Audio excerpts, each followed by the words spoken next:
Renungan pagi pulang ke rumah oleh Ellen G. White 7 Juli 2020. Mari kita berdoa. Bapa kami yang di sorga, Allah pencipta langit dan bumi, laut dan segala isinya, Allah yang maha besar, yang maha kuasa, sumber segalanya yang kami sembah selalu melalui anak-Mu yang tunggal, Yesus Kristus. Terpujilah Yesus anak Allah yang maha tinggi, satu-satunya jalan dan kebenaran dan hidup bagi kami. Pada pagi hari ini kami bersyukur boleh bangun dan berbakti dan sebagaimana membaca nasihat firman Tuhan. Kiranya pelajaran ini mengubahkan hidup kami.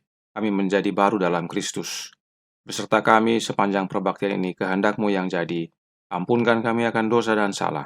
Karena kami berdoa hanya melalui anak Allah yang tunggal, Yesus Kristus yang adalah Tuhan dan Juru Selamat kami. Amin. Renungan hari ini akan dibacakan oleh Opung Dinar Malau. Silahkan Opung Dinar. Renungan pagi kita pada hari ini berjudul Penatalayanan Karunia Tuhan yang terdapat di dalam Roma 12 ayat 6. Demikianlah kita mempunyai karunia yang berlain-lainan menurut kasih karunia yang dianugerahkan kepada kita. Jika karunia itu adalah untuk bernubuat, baiklah kita melakukannya sesuai dengan iman kita. Tuhan bermaksud agar jemaatnya memantulkan kepada dunia kepenuhan dan kelengkapan yang diperolehnya di dalam Dia. Tak henti-hentinya kita menerima kasih karunia Allah, dan dengan menyalurkannya seperti itu, kita mewakili kasih dan kedermawanan Kristus kepada dunia. Sebagaimana semesta alam bergerak, menyebarkan setiap pesuruh ke seluruh penjuru dunia untuk melaksanakan pekerjaan penebusan. Jemaat Allah yang hidup harus pula bekerja sama dengan Kristus. Kita adalah anggota dari tubuhnya yang ajaib itu. Dialah kepala yang mengendalikan seluruh anggota tubuh. Dalam kemurahannya yang tak terbatas itu, Yesus sendiri bekerja dalam hati manusia, memberi perubahan rohani yang begitu menakjubkan, sehingga para malaikat memandang dengan kagum dan sukacita. Kasih yang tidak mementingkan diri seperti guru itu harus terlihat dalam tabiat dan kehidupan pengikut-pengikutnya yang setia. Kristus mengharapkan bahwa sementara manusia hidup di dunia, mereka menjadi peserta dalam sifat keilahiannya. Dengan demikian, bukan saja mereka memantulkan kemuliaannya demi kepujian namanya, tetapi juga menerangi kegelapan dunia dengan terang yang memancar dari surga. Sehingga genaplah ucapan Kristus, kamu adalah terang dunia. Kami adalah teman sekerja Allah, pengurus yang baik dari kasih karunia Allah. Pengetahuan akan kasih karunia Allah, kebenaran firman-Nya dan pemberiannya, waktu, kekayaan, talenta dan pengaruh, semuanya dipercayakan Allah untuk digunakan demi kemuliaan namanya dan keselamatan manusia.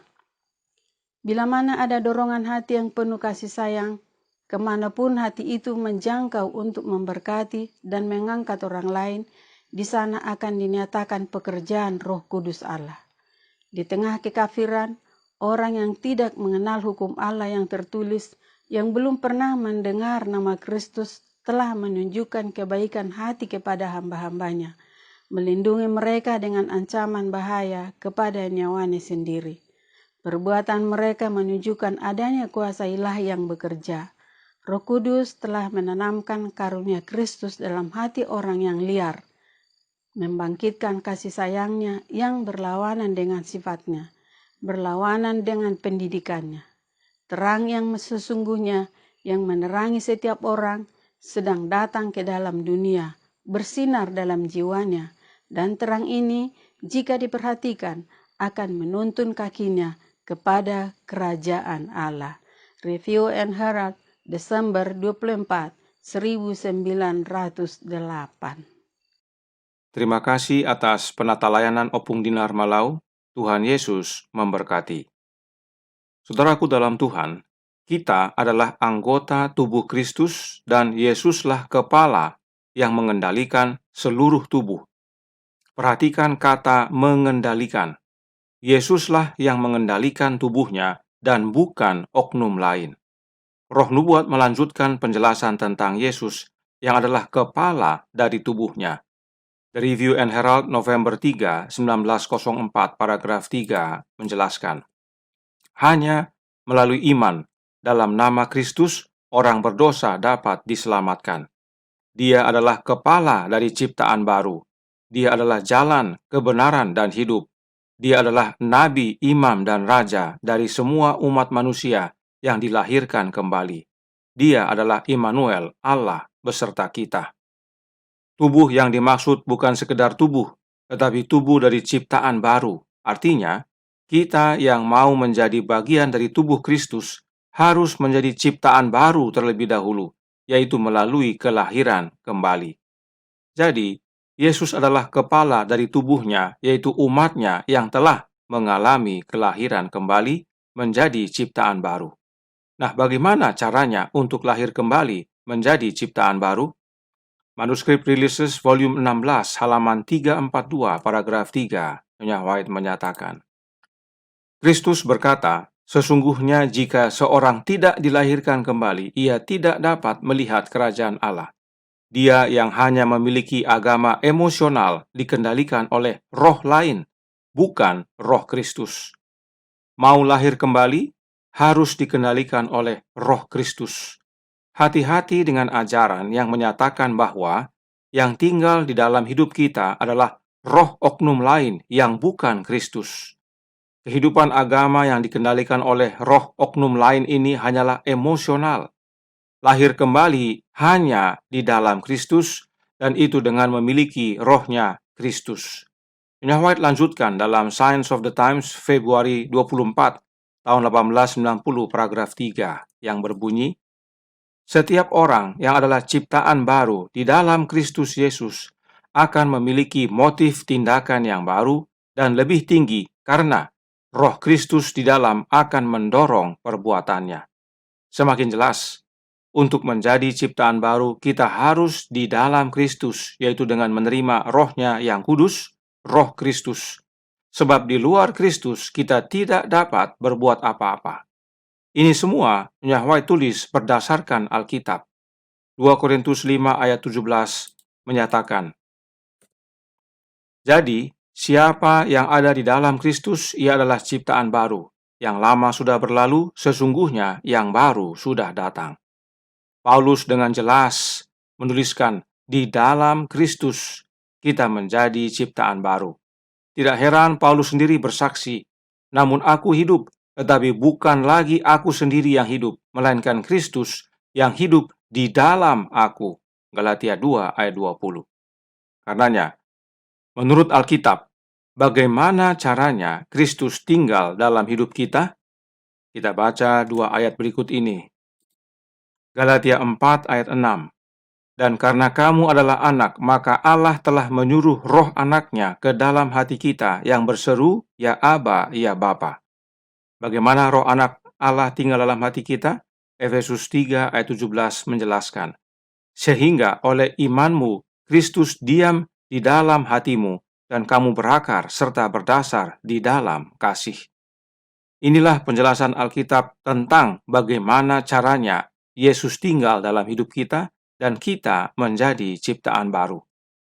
Perhatikan pernyataan roh nubuat dalam renungan pagi hari ini sehubungan dengan Kristus dalam hati kita.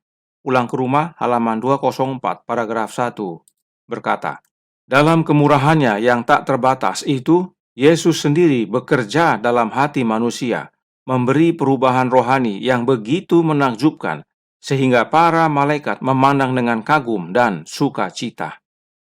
Roh nubuat katakan, Yesus sendiri yang bekerja dalam hati manusia, yaitu melalui kehadiran rohnya yang kudus, roh Kristus. Jika disebut sendiri, artinya tidak ada yang lain. Sebab Yesuslah kepala dari tubuhnya, dan Yesus sendiri yang kendalikan tubuhnya melalui kehadiran rohnya. Tubuh Yesus tidak punya dua kepala, hanya satu kepala dari tubuh Yesus, yaitu Yesus sendiri. Sebab Allah Bapa telah serahkan segalanya termasuk kuasa kepada anaknya, dan hanya kepada anaknya. Karenanya, siapakah yang menganugerahkan karunia kepada kita yang adalah tubuh Kristus? Yesus Kristus itu sendiri. Yesuslah yang anugerahkan karunia roh tersebut. Alkitab menjelaskan dalam Efesus 4 ayat 7-11 yang berkata, "Tetapi kepada kita masing-masing telah dianugerahkan kasih karunia menurut ukuran pemberian Kristus. Itulah sebabnya kata Nas, tatkala ia naik ke tempat tinggi, ia membawa tawanan-tawanan. Ia memberikan pemberian-pemberian kepada manusia. Bukankah ia telah naik, berarti bahwa ia juga telah turun ke bagian bumi yang paling bawah? Ia yang telah turun, ia juga yang telah naik jauh lebih tinggi daripada semua langit untuk memenuhkan segala sesuatu. Dan ialah yang memberikan baik rasul-rasul maupun nabi-nabi, baik pemberita-pemberita Injil maupun gembala-gembala dan pengajar-pengajar." Ayat inti renungan hari ini berkata, kita mempunyai karunia yang berlain-lainan menurut kasih karunia yang dianugerahkan kepada kita. Nah, melalui Efesus 4 ayat 7-11 ini dijelaskan kepada kita siapa yang anugerahkan kasih karunia tersebut kepada kita, yaitu Kristus. Yesuslah yang memenuhkan segala sesuatu, sebab segalanya Allah Bapa telah serahkan kepada anaknya. Lihat kembali pelajaran tanggal 1 Juli. Yesuslah yang memberikan karunia yang berlain-lainan kepada rasul, nabi, pemberita Injil, gembala, dan pengajar. Sebab Yesuslah kepala kita yang adalah tubuhnya, dan kepada setiap anggota tubuh, Yesus anugerahkan karunia yang berlainan untuk melakukan pekerjaan Bapanya di dalam Dia. Sebab Roh Kristuslah yang mendorong segala perbuatan kita di dalam Dia. Karena itu, kita adalah penatalayan karunia Yesus. Tuhan memberkati, saya bawa dalam nama Yesus. Amin. Mari kita berdoa. Bapa kami yang di sorga, Allah pencipta langit dan bumi, laut dan segala isinya, Allah yang maha besar, satu-satunya Allah yang benar, yang kami sembah selalu melalui anak-Mu yang tunggal, Yesus Kristus. Terima kasih atas nasihat yang sangat menguatkan dalam hidup ini, bahwa karunia roh yang kami terima adalah karena kami menjadi bagian daripada tubuh Kristus, yaitu tubuh yang telah dilahirkan kembali. Kami perlu lahir kembali, dan itu hanya melalui satu cara, dengan menerima Kristus dalam hidup ini, melalui kehadiran roh-Nya. Dan roh-Nya itulah juga yang akan menggerakkan perbuatan kami. Tolong kami ya Bapa, agar masing-masing kami berdoa dan meminta hanya untuk kehadiran roh Kristus dan bukan yang lain. Tolong kami sepanjang hari ini, kehendak-Mu yang jadi, ampunkan kami akan dosa dan salah, karena kami berdoa hanya melalui anak Allah yang tunggal, Yesus Kristus yang adalah Tuhan dan Juru Selamat kami. Amin.